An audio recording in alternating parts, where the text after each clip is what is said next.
Chidinma was not the kind of woman who bowed her head for anyone. Not for her husband, not for society, and certainly not for a mother-in-law she had never met.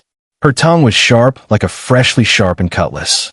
If you said one word to provoke her, she would give you 10 back. If you raised your voice, she would raise the roof. People in her Lagos neighborhood whispered about her, asterisk, that one, don't provoke her. She has pepper in her mouth and fire in her bones. Asterisk, and it was true. Chidinma had built her own successful catering business from nothing. She employed 12 people, owned 2 delivery vans, and her jollof rice was so famous that politicians ordered it for their parties. She didn't need anyone's approval or permission. I am my own woman, she would declare, arms folded across her chest. I worked hard for everything I have. Nobody gave me anything for free. But beneath all that fire and bravado, Chidinma carried a wound that had never healed. She had grown up watching her own mother suffer under a cruel mother-in-law who had made her life a living nightmare. She had watched her gentle mother cry silently in the kitchen, watched her father do nothing to protect his wife, watched peace slowly drain from their home like water from a broken pot. Young Chidinma had made herself a promise. Asterisk, when I grow up and marry, no mother-in-law will ever control my life. Never. Asterisk, that promise had hardened into a wall around her heart. Emeka was everything Chidinma was not. Calm like still water, patient like a farmer waiting for rain, gentle like morning breeze. At 38, he was a successful architect who designed some of Lagos's most beautiful buildings. His hands created beauty. His voice carried wisdom. His smile could melt the hardest heart. When Chidinma met him at a friend's wedding, she was immediately suspicious. No man is this gentle naturally, she told her friend. He must be hiding something. But as months passed and they began dating, she discovered that Emeka's gentleness was not weakness. It was strength under control. He listened when she talked. He laughed at her jokes. He respected her business and her independence. You're like fire, he told her once, and fire is not bad. Fire cooks food. Fire gives warmth. Fire lights up darkness. The problem is only when fire is not contained, then it burns everything. Are you saying I need to be contained? Chidinma had challenged. I'm saying fire needs direction, not chains. And I'm not here to chain you, Chidinma. I'm here to love you.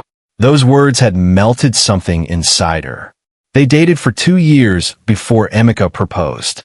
The proposal was simple. No big crowd, no cameras, just the 2 of them on a quiet beach at sunset. Chidinma, will you be my wife? Will you build a life with me? Will you let me love you the way you deserve to be loved? She said yes. But even as she did, one fear lingered in her mind like a dark cloud. Emeka, your mother. Where is she? You never talk about her. Emeka's smile had faltered slightly. She lives in Enugu, in our family house. She's a strong woman. Strong how? Strong like you, he said carefully. Strong opinions. Strong voice. Strong presence. Chidinma's eyes had narrowed. When do I meet her? Soon, Emeka promised. Very soon. Mama Ngozi, that's what everyone called her, was a force of nature. At 65, she was tall, broad-shouldered, with eyes that could see through lies like glass. She had raised 5 children alone after her husband died when Emeka, her youngest, was only 10 years old.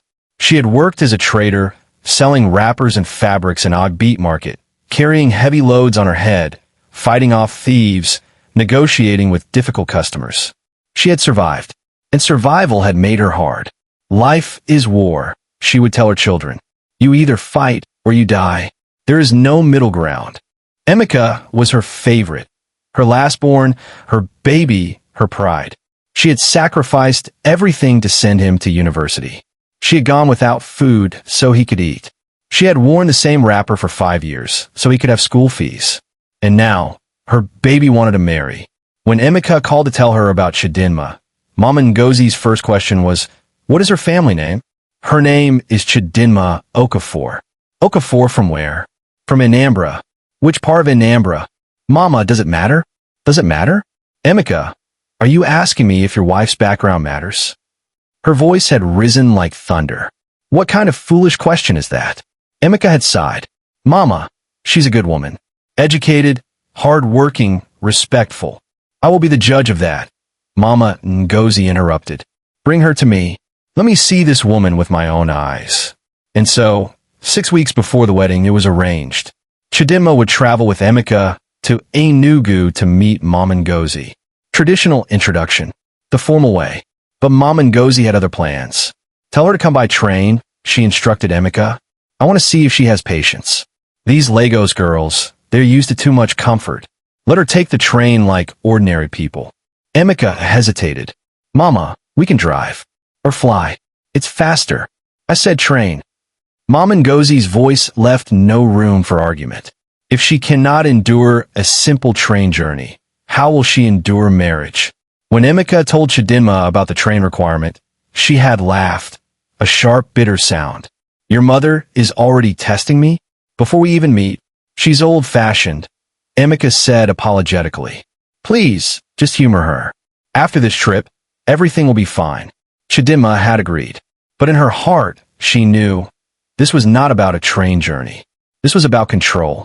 And Chidinma did not surrender control to anyone. The Enugu-bound train departed from Lagos at 6 p.m. on a Friday evening. The station was crowded with travelers. Market women carrying bags of goods, students heading home for the weekend, families traveling for ceremonies. Chidinma arrived dressed simply but elegantly. A beautiful Ankara dress in shades of blue and gold, her natural hair styled in a neat updo, minimal jewelry. She looked like what she was, a successful, confident woman. Emeka was waiting at the platform, but he wasn't alone. Standing beside him was a woman who could only be Mama Ngozi. Chidinma stopped short. I thought we were meeting her in Enugu. Emeka looked uncomfortable. She decided to come meet us halfway. She boarded the train at the last station. Mama Ngozi stood with her arms folded, examining Chidinma from head to toe like a farmer examining yams at the market. Her face showed nothing. Not welcome, not hostility, just assessment. So you are the one, Mama Ngozi said. It wasn't a question. Chidinma stepped forward and knelt in greeting, as tradition required. Good evening, Mama. I'm honored to stand up. Mama Ngozi interrupted. I'm not that old that you need to damage your knees on this dirty platform. Chidinma stood, unsure if that was approval or dismissal. Let's board, Mama Ngozi said, turning away. The train won't wait for ceremony. They found their cabin, a small compartment with 6 seats, 3 facing 3. Mama Ngozi immediately took the seat by the window. Emeka moved to sit beside her, but his mother waved him away. Sit with your fiancé. Let me observe. The train lurched forward, beginning its journey into the night. For the first 30 minutes, Mama Ngozi said nothing. She simply stared out the window, occasionally glancing at Chidinma, like someone checking on a pot of soup to see if it was burning. Finally, she spoke. So, Chidinma, tell me about yourself. Chidinma straightened her shoulders. Well, Mama, I own a catering business. We specialize in. I didn't ask about your business. I asked about you. Who are you? The question hung in the air like smoke. I'm a hardworking woman. I believe in independence. In independence. Mama Ngozi repeated, her voice flat. So you're one of those modern women who think they don't need family? That's not what I said, Mama. But it's what you meant. Mama Ngozi turned to face her fully now. Let me tell you something, my daughter. Marriage is not about independence. Marriage is about sacrifice. About putting your husband first, your family first, yourself last. Chidinma felt heat rising in her chest. With respect, Mama, I believe marriage is about partnership. About 2 people supporting each other. Partnership. Mama Ngozi's laugh was sharp. Is that what they teach you Lagos girls now? Partnership? She shook her head. When I married Emeka's father, I didn't talk about partnership. I talked about duty. About honor. About knowing my place. Mama, Emeka tried to intervene, but his mother raised her hand. I'm speaking to your fiancée. Unless you think she's too weak to have this conversation. Chidinma's jaw clenched. I'm not weak, Mama, and I'm not afraid of this conversation. Good. Mama Ngozi leaned forward. Then let me be clear. My son is not just any man. He is my youngest child, my treasure. I raised him with my own hands, my own sweat, my own blood. Every school fee, every meal, every opportunity he had came from my struggle. Understand that, Mama, and I respect. I'm not finished, Mama Ngozi interrupted. I have watched 3 of my other children marry, and I have watched their spouses disrespect them, neglect them, even abuse them. I will not watch that happen to Emeka. Do you understand me? Yes, Mama, but do you understand me? Mama Ngozi's voice rose like a whip crack. The cabin fell silent. Even the train's rumbling seemed to quiet. Chidinma took a deep breath. When she spoke, her voice was controlled but firm. Mama, I hear you, but you need to hear me too. I'm not marrying Emeka to disrespect him or hurt him. I love your son, but I will not be controlled or diminished. Not by you, not by anyone. The temperature in the cabin dropped 10 degrees. Mama Ngozi's eyes narrowed. So this is how you speak to your elders? This is how I speak truth, Mama. Chidinma, Emeka reached for her hand, but she pulled it away gently. No, Emeka, your mother wanted this conversation. Let's have it properly. She turned back to Mama Ngozi. Mama, I respect you. I honor what you did for Emeka, but respect goes both ways. You cannot demand that I surrender my voice, my dignity, my sense of self just to prove I'm worthy of your son. Mama Ngozi stood up suddenly. The movement was so abrupt that other passengers glanced over. Emeka, is this the kind of woman you want to bring into our family? This stubborn, disrespectful. Mama, please sit down, Emeka said quietly, but with an edge of steel in his voice that made even his mother pause. Don't tell me to sit down in front of this. Her name is Chidinma, Emeka said firmly. And if you cannot speak to her with respect, then perhaps this journey was a mistake. Mama Ngozi's mouth opened and closed like a fish out of water. Never had her youngest son spoken to her this way. You dare, she whispered. I dare to protect the woman I love, Emeka replied. Just as you taught me to protect family. The tension in the cabin was suffocating. Mama Ngozi sat back down, but her face was like thunder. She pulled out her rosary and began praying loudly, prayers that sounded more like curses. Holy Spirit, expose every Jezebel, every woman who comes to destroy my son. Let their plans scatter like smoke. Chidinma closed her eyes and counted to 10, then 20, then gave up counting. The train rumbled on through the night. Occasional lights from villages flickered past the window. The other passengers in the cabin pretended to sleep, but everyone was listening. Around midnight, the train began to slow down. An announcement crackled over the speakers. Ladies and gentlemen, we are experiencing a mechanical issue. We will stop at the next small station for repairs. Estimated delay, 2 hours. Groans filled the train. When they stopped, many passengers disembarked to stretch their legs. The station was tiny, just a platform with a few benches and a small shop selling snacks and drinks. Mama Ngozi stood up. I need to use the restroom. Emeka, come with me. Mama, I'll wait here with Chidinma. I said come with me. Her tone was sharp. Emeka looked at Chidinma apologetically and followed his mother off the train. Chidinma sat alone in the cabin, her hands trembling with suppressed anger. Everything her friend had warned her about was coming true. Mother-in-law Wala is real, her friend had said, especially the ones who raise their sons alone. They think no woman is good enough. Through the window, she could see Emeka and his mother in heated conversation on the platform. Mama Ngozi was gesturing wildly. Emeka kept shaking his head. Other passengers walked past them, giving them space. Then Chidinma saw something that made her blood run cold. Mama Ngozi suddenly stumbled, as if dizzy. Emeka caught her arm, steadying her.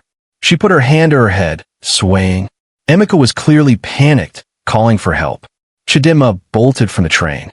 By the time Chidinma reached them, a small crowd had gathered. Mama Ngozi was sitting on a bench, her face pale, her breathing labored. What happened? Chidinma demanded. I don't know, Emeka said, his voice tight with fear. She just suddenly felt dizzy. Mama, talk to me. What do you feel? My chest, Mama Ngozi gasped. Tight. Can't breathe. Chidinma's catering business training kicked in. She had taken first aid courses after a customer once choked at an event. Heart attack, she said immediately. Or angina. We need to get her to a hospital. Now. The nearest hospital is 20 kilometers away, someone in the crowd said. And there's no ambulance here. Then we'll drive her, Chidima said. She turned to the station master, who had emerged from his office. Sir, is there a vehicle we can use? There's my pickup truck, but we'll take it. Emeka, help me get her to the truck. You, she pointed at a strong-looking young man in the crowd. Help us carry her. Gently. Her voice had such authority that people moved without question. Within 5 minutes, Mama Ngozi was in the back of the pickup truck, lying down with her head in Chidima's lap. Emeka sat beside them. The station master drove, racing through the dark roads with his hazard lights flashing. Mama, stay with us, Chidima said firmly, checking Mama Ngozi's pulse at her neck. It was rapid but steady. Keep breathing, slow and deep. Like this, she demonstrated, breathing slowly and deliberately. Mama Ngozi's eyes were wide with fear.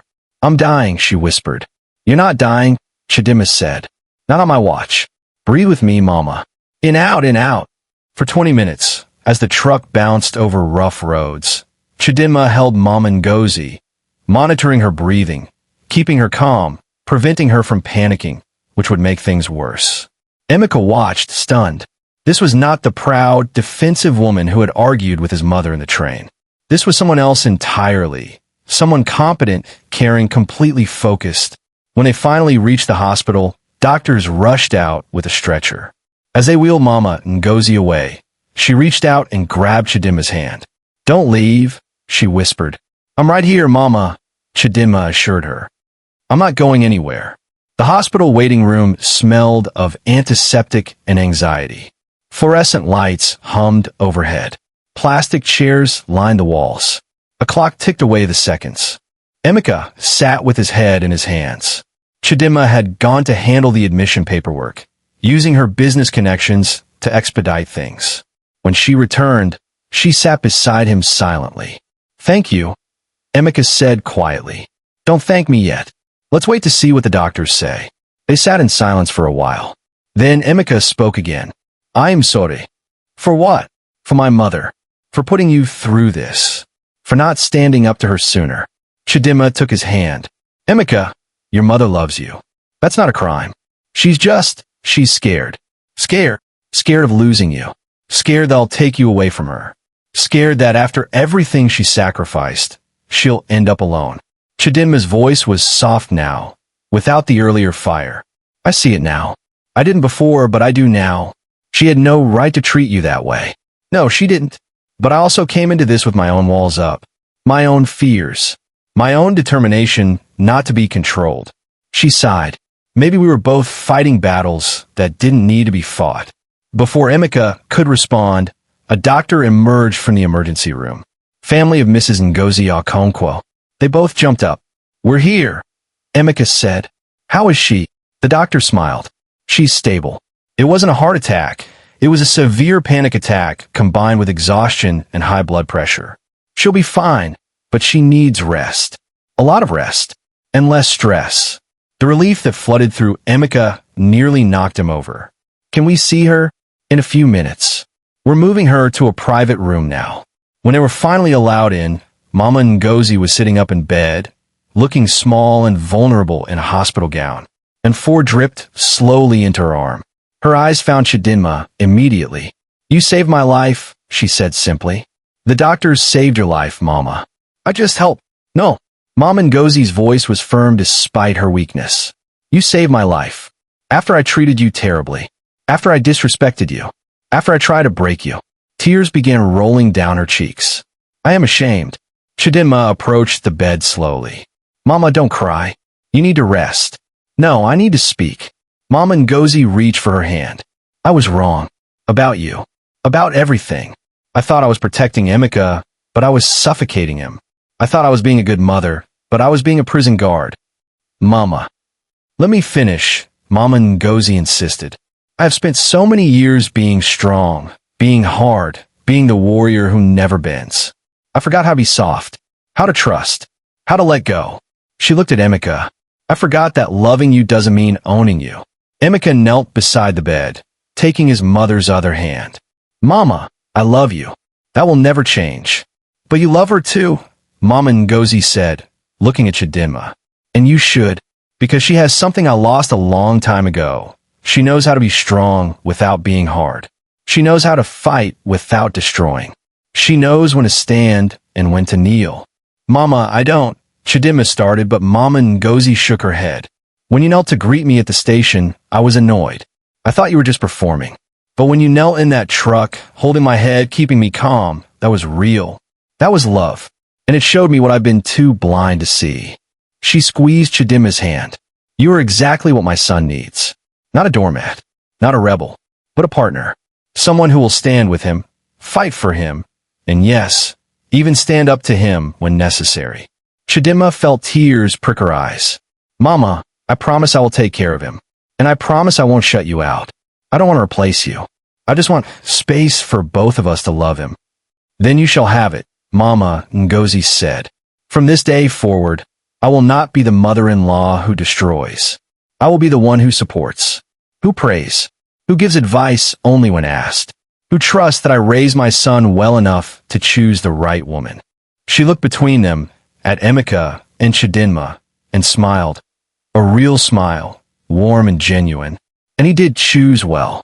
3 months later, the traditional wedding was held in Enugu. But this time, everything was different. Mama Ngozi, fully recovered, helped Chidinma get dressed.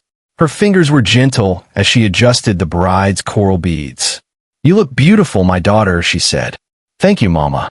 Chidinma met her eyes in the mirror. And thank you for giving us a chance. I should be thanking you, Mama Ngozi replied. You taught an old woman that strength doesn't mean rigidity. That loving doesn't mean smothering. That letting go is not losing, it's trusting. At the ceremony, when it was time for the mother-in-law's blessing, Mama Ngozi stood before the gathered families and spoke words that brought tears to many eyes. People ask me if I'm sad to give my son away, and I tell them, I'm not giving him away. I am watching him grow toward his purpose. His purpose is not to remain my little boy forever. His purpose is to become a man, a husband, a father. And this woman, she gestured to Chidinma, this strong, capable, loving woman will help him fulfill that purpose. She turned to Chidinma. My daughter, I give you my son not because I have to, but because I choose to. I choose to trust you with what is most precious to me. And I promise to be the mother-in-law you deserve. One who adds to your joy instead of subtracting from it. The crowd erupted in ululation and applause. After the ceremony, as Chidinma and Emeka greeted guests, an elderly woman approached Chidinma. My daughter, can I ask you something? Yes, Ma. How did you do it? How did you win over your mother-in-law? I have been trying for 15 years with mine, and nothing works. Chidinma thought for a moment. I didn't try to win her over, Ma. I tried to understand her. I fought her at first, yes, but then I saw past her hardness to her fear. And when I saw her fear, I could finally see her heart. The woman nodded slowly, understanding dawning on her face. Later that night, as the celebration wound down, Chidinma found Mama Ngozi sitting alone in the family compound, looking up at the stars. Mama, are you all right? I'm fine, my daughter. Just thinking. About what? About that night on the train. About how close I came to destroying the best thing that ever happened to my son. She patted the seat beside her. Sit with me. Chidinma sat, and they watched the stars together in comfortable silence. You know what I realized? Mama Ngozi said eventually. I spent so many years being afraid. Afraid my children would forget my sacrifices. Afraid they would abandon me. Afraid I would end up alone. And all that fear made me do the exact things that could have driven them away. But it didn't, Chidinma said gently. You're not alone, Mama. You have all of us. Because you had the wisdom to fight me the right way, Mama Ngozi replied. If you had been weak, I would have crushed you. If you had been cruel, I would have become crueler. But you were strong enough to stand your ground and soft enough to catch me when I fell. That combination saved us all. They sat together until Emeka came looking for them, and then the three of them walked back to the celebration, not as adversaries, not as competitors, but as family. The compound in Enugu was full of laughter.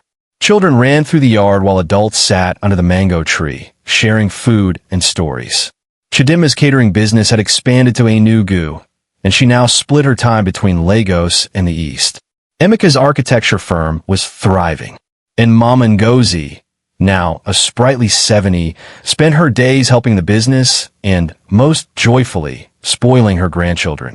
Yes, grandchildren. Twins, a boy and a girl, named Shinonso and Kayamika. As Chidimma watched Mama Ngozi chase the children around the yard, both of them laughing with pure joy, she marveled at how much had changed. Emeka came up behind her, wrapping his arms around her waist. "What are you thinking about?" "About that train journey. About how it almost destroyed us, but ended up saving us instead. Because you refused to let hate win," Emeka said. "No, Chidimma Kedektiv. Because we all chose to let love be bigger than our fear." That evening, as the family gathered for dinner, Mama Ngozi raised her glass. "I want to make a toast. To Chidimma, who taught me that a strong woman doesn't have to be a hard woman. To Emeka, who loved us both enough to be patient while we figured ourselves out. And to family, not the family we're born into, but the family we choose to become." "To family," everyone chorused.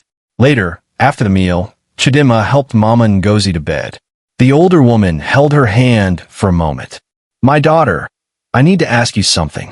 "Yes, Mama. Do you forgive me?" "For everything." Chidimma smiled. "Mama, I forgave you a long time ago. On that truck ride to the hospital." "Why?" "Because I saw you as you really are. Not a monster, not an enemy, but a mother who loved too fiercely because she was afraid of losing too much." Mama Ngozi's eyes filled with tears. "I don't deserve you." "Maybe not," Chidimma teased gently. "But you're stuck with me now." They laughed together, the sound light and free.